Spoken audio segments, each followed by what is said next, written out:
So, what's it like to go on a trip abroad with my husband's money? My sister-in-law Betty arrogantly declared. I wonder how it feels to live not just off your parents, but also off your brother, I retorted, feeling a surge of anger at her audacity. Well, you're one to talk. You're a stay-at-home wife, and yet you hire a maid and don't do any housework at all, I continued, my frustration mounting. That's enough, both of you, stop it. My father stepped in between Betty and me as our argument threatened to escalate. With a calm look on his face, he pacified me and looked up at Betty. Seems like you can't enjoy your trip with us both here. We'll head back home. Sorry for disturbing. My name is Lisa. I'm nearing my 40s and work while living with my father. My mother passed away due to illness 10 years ago, and my younger brother Jake, who is 5 years younger, is already married and left home. I live modestly with my father in our spacious house. It's not that I can't afford to live alone. I choose to live with my father because I'm worried about him. After losing my mother, he started having frequent health issues and was forced to quit his job as he neared retirement. His condition worsened to the point where he wouldn't eat for days unless reminded and would be bedridden for almost 2 weeks if he fell ill. I couldn't leave my father alone in such a state. At that time, my brother Jake was already working as a lawyer and had a fiancée. Jake and his wife were planning to build a new home near our house, so it was inevitable that I would stay with my father. Jake is exceptionally gifted compared to me. I never thought that the woman he chose as his wife would turn out to be so unreasonable. Jake's wife, Betty, quit her job immediately after their marriage and became a housewife. She leaves all household chores to a hired butler, and her daily routine seems to revolve around luxury lunches and shopping at high-end stores. Jake is busy with work. Perhaps he doesn't have much time to spend with Betty, but her extravagant lifestyle is shocking. Living close to Jake and Betty's house, I couldn't help but hear about Betty's carefree life. What made it more intolerable were her remarks when she visited our house. "When are you planning to leave this house, Lisa? Aren't you embarrassed to live at home at your age?" Betty would say, mocking me, "that you would mock me like this." Quite often, I swallowed the words I didn't want to hear, that from a housewife who doesn't do housework and just enjoys herself, and responded with a vague smile. I've gotten to the point where I wish you wouldn't come to our house at all, I thought. But my father shows sympathy towards Betty, saying, Jake might be too busy and she could be lonely. He doesn't drive her away. Rather, he often invites her to have dinner with us.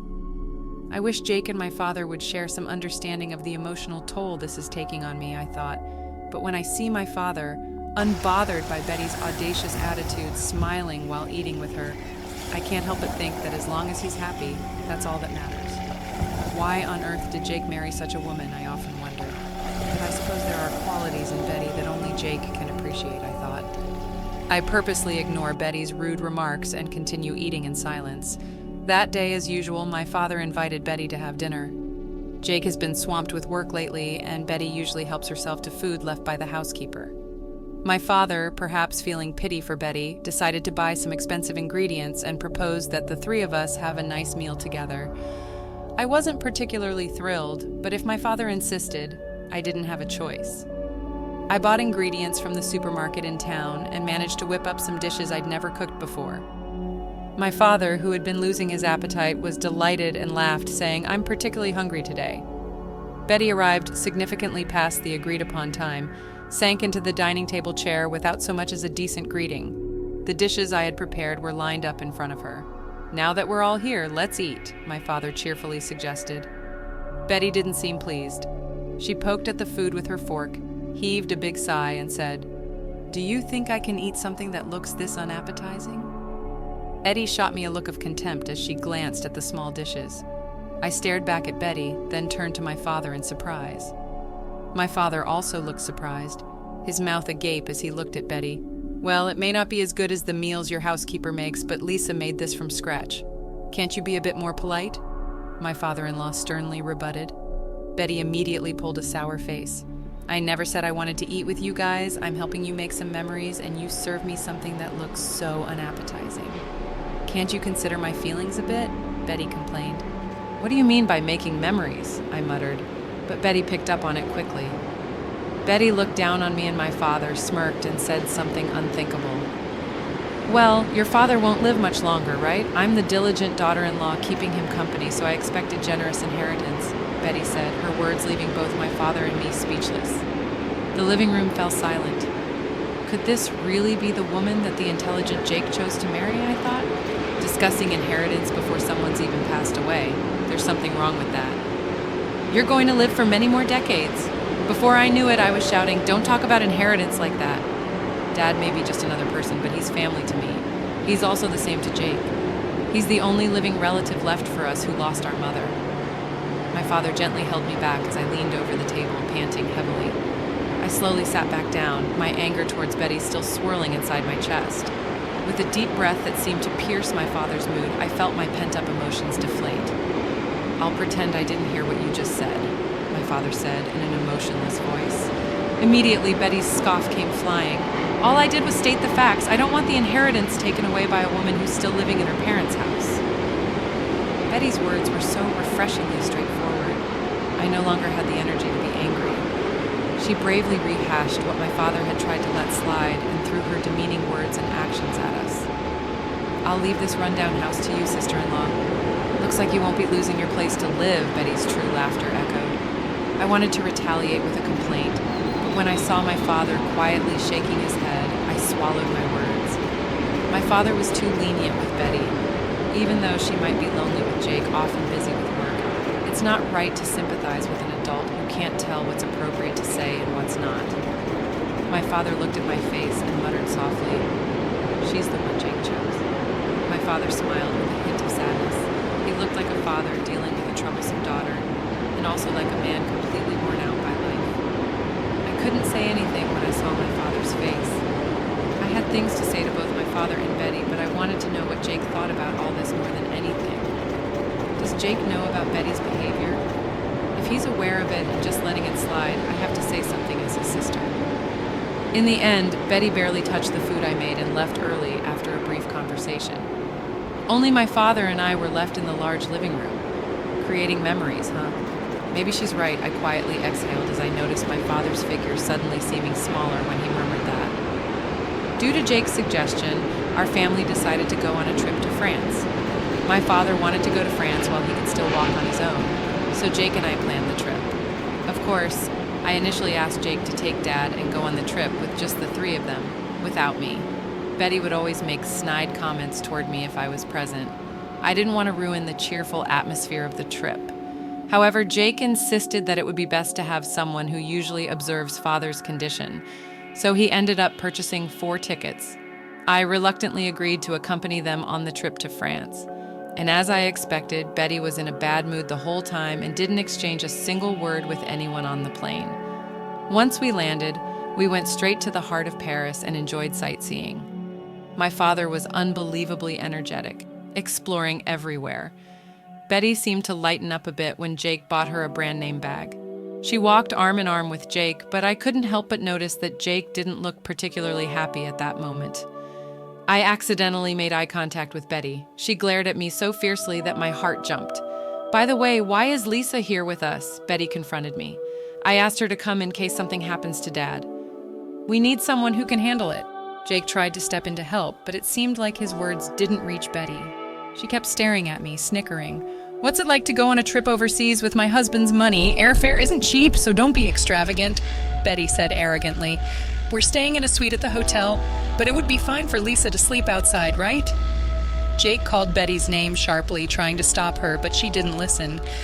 "How does it feel to live not only off your parents, but also off your brother?" I felt the blood rush to my head at that comment. "Betty, you're the one living off Jake? Even though you're a housewife, you hired a housemaid and don't do any housework." "Enough! Both of you, stop it!" My father intervened, just as Betty and I were about to get into a quarrel. With a serene expression, Dad calmed me down, glancing at Betty. "It seems our presence is spoiling your trip. We'll go home. Sorry for disturbing you.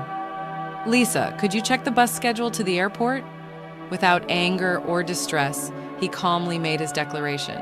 A smile spread across Betty's face while a look of panic raced across Jake's.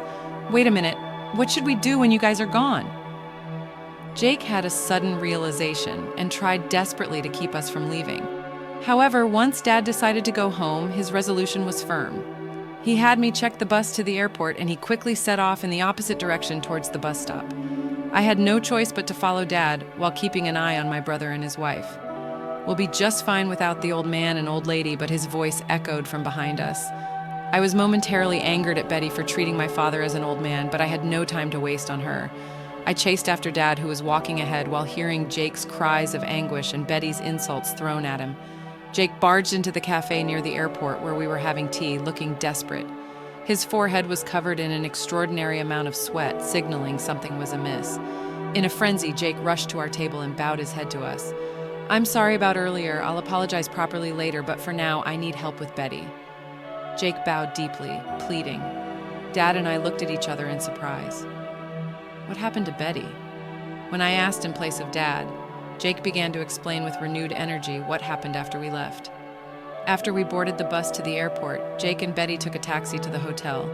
The problem occurred after they got in the taxi. The English that worked at the tourist spots didn't seem to work with the taxi driver.